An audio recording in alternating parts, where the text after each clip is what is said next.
The first disciples, when ordinary became eternal, a simple invitation that turned fishermen into world changers. This isn't a story about religious professionals or qualified leaders. It's about ordinary people going about their day when Jesus walked by, and everything changed. It started by the water. Simon Peter and his brother Andrew were fishermen. They knew the lake, they knew the tides.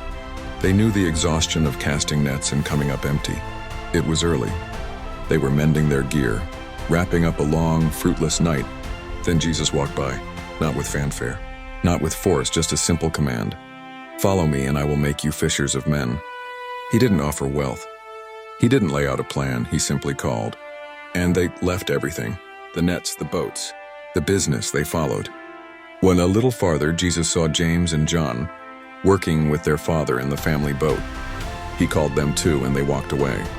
From the life they knew, from the security of home, because something in his voice told them this was bigger than comfort.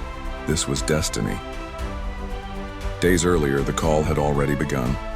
John the Baptist had pointed to Jesus and said, "Behold the Lamb of God." 2 of his own disciples heard it, and they followed Jesus. One was Andrew, the other likely John.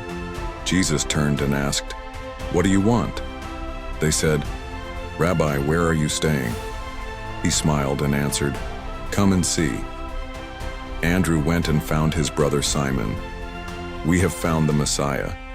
And he brought him to Jesus, who looked at Simon and said, "You are Simon, son of John.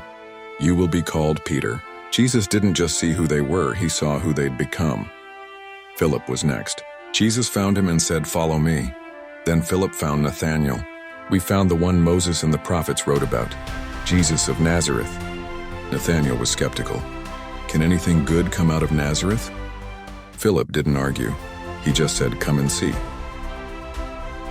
When Nathanael approached, Jesus said, "Here is a true Israelite, in whom there is no deceit." Nathanael was stunned. "How do you know me?" Jesus answered, "I saw you under the fig tree before Philip called you." It was enough. Nathanael declared, "You are the Son of God. You are the King of Israel." And Jesus said, "You believe because I told you I saw you. You will see greater things than these." This story teaches us, God doesn't call the qualified. He qualifies the called. Jesus didn't look for scholars or priests. He found fishermen, skeptics, brothers, and seekers. A simple invitation can change a life.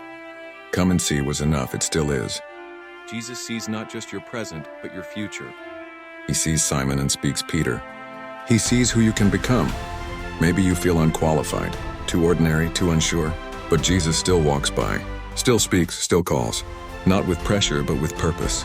He doesn't ask for perfection, just your yes, and that yes can echo into eternity. Unlike this story, if you believe God uses ordinary people, share it with someone who needs a fresh invitation. Subscribe for more true stories where one step of faith leads to a life you never expected.